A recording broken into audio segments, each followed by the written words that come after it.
Hey guys, it's Lauren, and I wanted to get started with video one and what made me have the idea for single mom dating. Okay, well, as I mentioned before, I love Jesus and I am a single mom. I have a 5-year-old beautiful little girl and she's my world.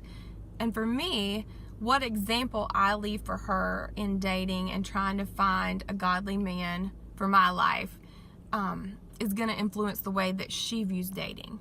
So, in today's society, one thing that I don't like and appreciate is it seems like people just are rampantly dating for recreation. They're not dating for any kind of purpose. And that goes against my values, for one. I think that recreational dating just leaves people damaged and it really has no value. The purpose of dating should be marriage. And you shouldn't waste, in my opinion, any time with someone that after a few dates or a few interactions, you know that there's no point in continuing with, that you know you could never end up in a marriage relationship with. And there's this huge argument, we can get into it in another video, about, well, what if this guy's not in church and you could draw him to church? But I heard a pastor say this week, and it was so powerful to me, that a woman will cultivate whatever she's given. You give her groceries, she's going to make dinner. You give her a house, she's going to make it a home. You give her children, she's going to raise them and teach them things. But a woman's job is not to cultivate her husband. It's his job to cultivate and lead her. So, if you're starting out in a relationship with a guy that clearly cannot be a leader, it's time to end it. Done. You're not leading me. And I have faith. So, for me personally, I've got to have a man that has faith that matters to him. So, don't like the way people casually date and claim friends, but then they want intimacy. Intimacy is reserved for commitment. Intimacy without commitment causes damage. So that's reason number one. I don't like dating in today's culture.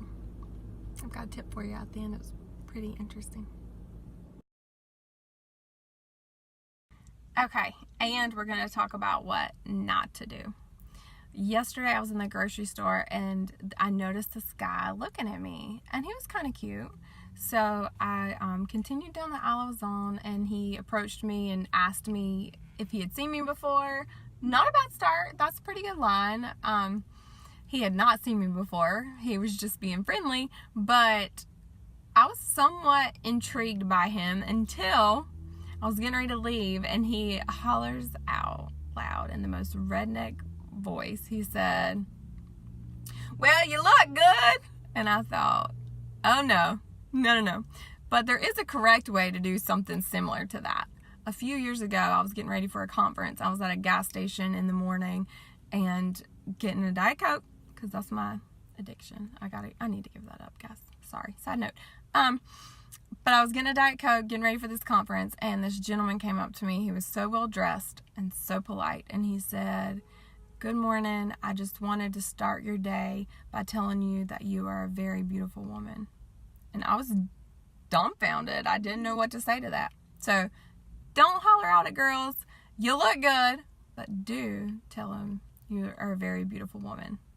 That's a compliment.